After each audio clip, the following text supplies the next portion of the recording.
Hi friends, welcome to ముద్దు బిడ్డ channel. ఇవాళ మా ఇంట్లో సండే స్పెషల్ ఏంటంటే మటన్ బిర్యానీ చేద్దాం అనుకుంటున్నాను. చాలా రోజులు అయిపోయింది మటన్ బిర్యానీ తీసుకొచ్చి. ఈ మధ్య కాలంలో మటన్ బిర్యానీ బయటే తీసుకొచ్చుకొని తింటున్నాము. అలా కాదనేసి వాళ్ళ ఇంట్లో చేద్దామని ఫిక్స్ అయిపోయాను. అందుకే ముందుగా ఆనియన్స్, పచ్చిమిరపకాయలు సన్న ముక్కలుగా కట్ చేసేసుకున్నాను. 1 కేజీ మటన్ని బాగా శుభ్రంగా కడుక్కొని పక్కకు పెట్టుకున్నాను. వాయిస్ ఓవర్ ఇవ్వకుండా డైరెక్ట్గా మైక్ పెట్టుకొని మాట్లాడదామని మాట్లాడుతున్నాను. అయినా కానీ బయట నుంచి సౌండ్స్ వస్తూ డిస్టర్బెన్స్గా ఉన్నాయి. అందుకే వెనకాల నుంచి వాయిస్ ఓవర్ ఇస్తున్నాను. దీనికి ముందుగా మటన్ తీసుకొని కడుక్కొని శుభ్రంగా పక్కన పెట్టుకున్నాను. మటన్ కలుపుకోవడానికి కావలసిన మసాలాలన్నీ కూడా పక్కన పెట్టేసుకున్నాను. ముందుగా మటన్లోకి ఉప్పు, పసుపు, కారం, అల్లం వెల్లుల్లి పేస్టు, ధనియాల పౌడరు, మటన్ మసాలా పౌడరు, బిర్యానీకి కావలసిన ముఖ్యమైనది పెరుగండి. ఇవన్నీ వేసేసుకొని బాగా కలుపుకోవాలి.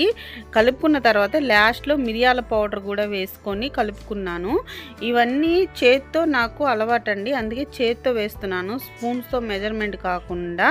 నేను వేసినవి సరిపోకపోతే కొంచెం లాస్ట్లో అడ్జస్ట్ చేసుకుంటాను, కానీ నాకు చెయ్యే అలవాటు అయిపోయింది. ఇదిగోండి, ఇవన్నీ వేసేసి ఇలా కలుపుకుంటున్నాను.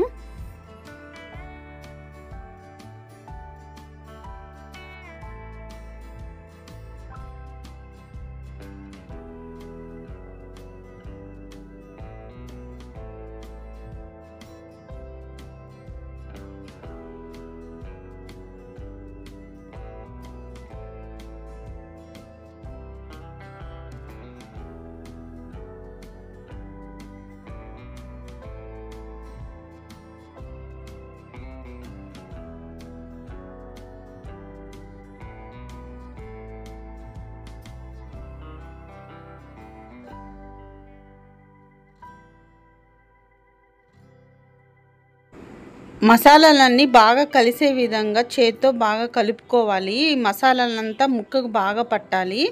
లాస్ట్లో ఆయిల్ కూడా వేసి తగినంత ఆయిల్ వేసుకోవాలి. కొంచెం ఆయిల్ ఎక్కువ వేసుకోవాలి.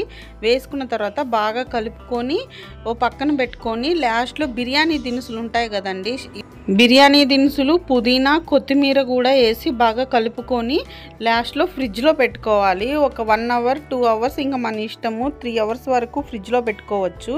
కాకపోతే నేను వచ్చేసి ½ అన్ అవరే పెట్టాను, నాకు ఎక్కువ టైం లేదు. ఫ్రిడ్జ్లో పెట్టుకుంటే బాగా ముక్కకు మసాలా బాగా పడుతుంది.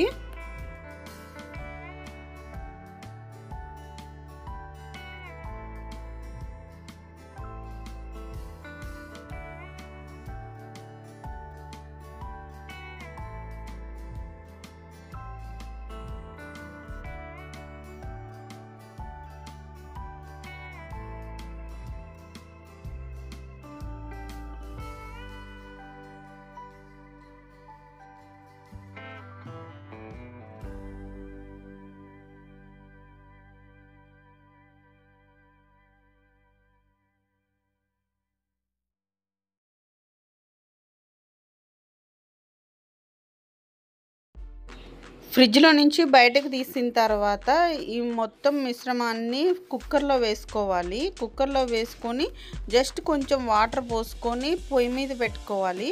పొయ్యి మీద పెట్టుకున్న తర్వాత 10 to 12 విజిల్స్ రావాలి. హై ఫ్లేమ్లో అయితే, సిమ్లో అయితే ఒక 7-8 విజిల్స్ అయితే వస్తే సరిపోతుంది. హై ఫ్లేమ్లో అయితే త్వరగా ఉడికిపోతుంది కదా, సిమ్లో అయితే నిదానంగా కుక్ అవుతుంది, ముక్క బాగా ఉడుకుతుంది.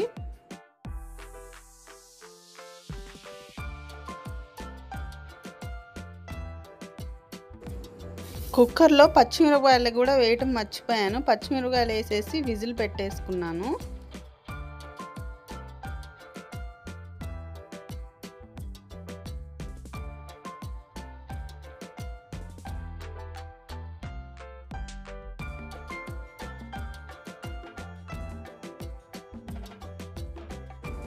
పక్కన ఒక బాండ్లీ తీసుకొని దాంట్లో నెయ్యి వేసుకొని మనం సన్నగా తరిగి పెట్టుకున్న ఆనియన్స్ వేసి, ఆనియన్స్లో లైట్గా సాల్ట్ వేసేసుకుంటే త్వరగా వేగిపోతాయి.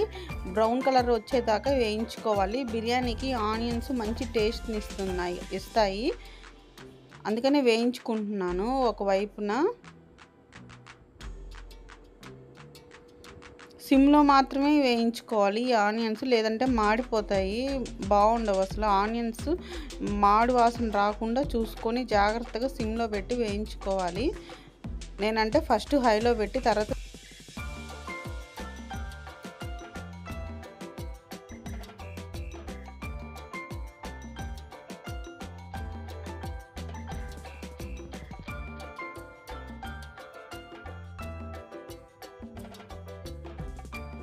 చూసారా ఆనియన్స్ కూడా వేగిపోయినాయి. ఈ కలర్లోకి వచ్చేంత వరకు వేయించేసుకున్నాను. బాస్మతి రైస్ 1 అవర్ ముందే శుభ్రంగా కడుక్కొని నానబెట్టుకున్నాను. చూసారా రైస్ ఎలా ఉన్నాయో. కడిగేటప్పుడు గట్టిగా పిసక్కుండా జస్ట్ వాటర్ వంపేసుకోవాలి 2 సార్లు. 1 గ్లాసు బియ్యానికి 1.5 గ్లాస్ వాటర్ పోసుకోవాలి. 2 గ్లాసుల బియ్యానికి 3 గ్లాసెస్ వాటర్ పోసుకోవాలి. మిగతా 1 గ్లాస్ ఏంటంటే మిగతా వాటరు మటన్ ఉడికిన తర్వాత ఆ వచ్చే వాటర్ కూడా కౌంట్ అన్నమాట. అది రైస్ పర్ఫెక్ట్గా ఉడుకుతుంది ఆ వాటర్తో కలిపితే. అందుకని 1.5 గ్లాస్ మాత్రమే సరిపోతుంది 1 గ్లాసు బియ్యానికి. రైస్ మొత్తం ఇట్లా నీళ్ళలో వేసేసుకున్న తర్వాత దీంట్లో షాజీరా, లవంగాయలు, పుదీనా, కొత్తిమీర, తగినంత సాల్ట్ టేస్ట్ చూసేసుకొని వేసుకోవాలి. మనం వేయించి పెట్టుకున్న ఆనియన్స్ కూడా వేసుకోవాలి. నెయ్యి దాంట్లో ఉంటుంది, ఆ నెయ్యి కూడా దీంట్లో వేసేసుకోవాలి. లేదు మీరు ఇంకా ఆయిల్ వేసుకుంటాను ఇంకా టేస్ట్గా కావాలి అంటే ఆయిల్ కూడా వేసుకోవచ్చు, సన్ఫ్లవర్ ఆయిల్. నేను మాత్రం నాకు ఇంతవరకు సరిపోతుందని కొంచెమే వేసుకున్నాను. ఇప్పుడు ఈ మొత్తాన్ని కలిపేసుకున్నాను. కలిపేసేసుకొని ఇంకా ఎలక్ట్రికల్ కుక్కర్ కదా స్విచ్ చేసి పెట్టేసుకోవడమే.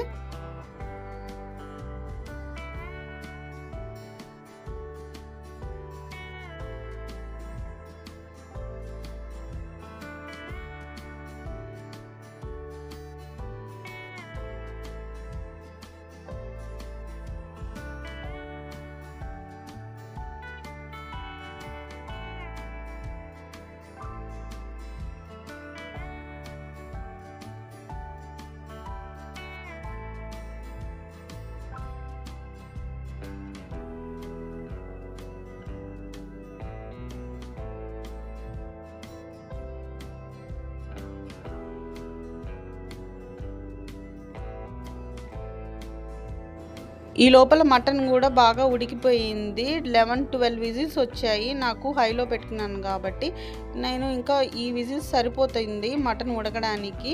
చూసారా మటన్ ఎలా స్మూత్గా ఉడికిపోయిందో. ఈ వాటర్ని తీసుకొని ఎలక్ట్రికల్ కుక్కర్లో సగం ఉడికిన తర్వాత రైస్లో మనం వేసేసేయాలి.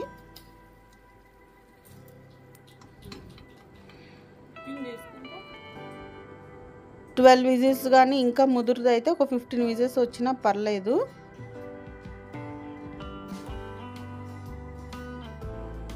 రైస్ చూసారా సగం ఉడికింది, ఇంకా కొంచెమే వాటర్ ఉన్నాయి. ఇప్పుడు ఈ మటన్ కర్రీని దాంట్లో వేసేసాను అనుకో, ఇంకా శుభ్రంగా మొత్తం ఆ రైస్కి ఈ మటన్లో గ్రేవీ అంతా పీల్ చేసుకుంటుంది.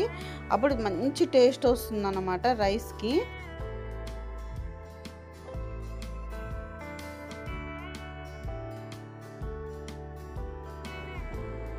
ఈ రైస్ని బాగా కలుపుకోవాలి. అంటే రైస్ మరీ మెత్తగా అవ్వకుండా జస్ట్ అట్లా కలుపుకుంటే సరిపోతుంది. ఇప్పుడు రైస్ కూడా పర్ఫెక్ట్గా వస్తుంది, అడుగు కూడా అంటదు, బాగా ఉడికిపోతుంది. ఏదన్నా కొంచెం ముక్క ఉడకపోయినా కానీ దీంట్లో కవర్ అయిపోతుంది, ఉడికేస్తుంది అన్నమాట.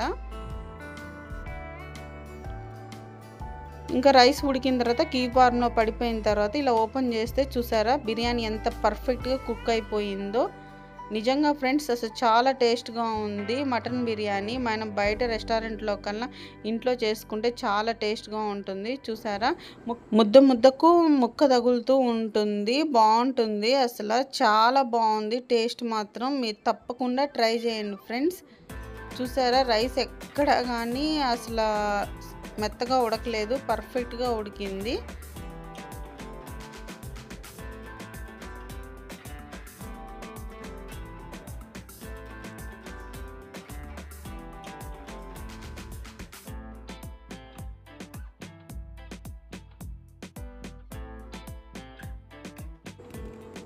ఈ రైస్లోకి గోంగూర పచ్చడి వేసుకొని తినొచ్చు. నేను మాత్రం పెరుగు చట్నీ చేశాను, పెరుగు పచ్చడి వేసుకొని తినేద్దామనని.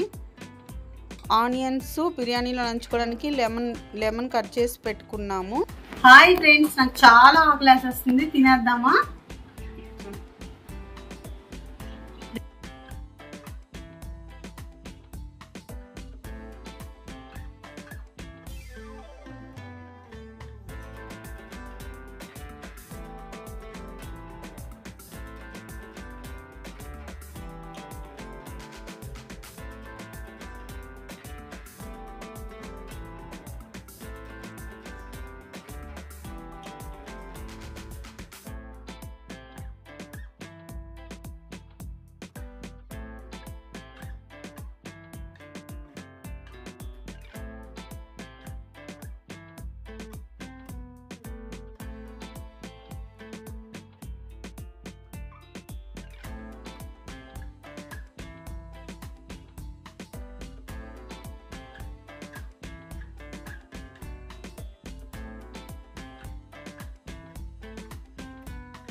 మీకు గనుక ఈ వీడియో నచ్చినట్లయితే లైక్ చేసి, షేర్ చేసి, సబ్స్క్రైబ్ చేసుకోండి ఫ్రెండ్స్. Bye friends.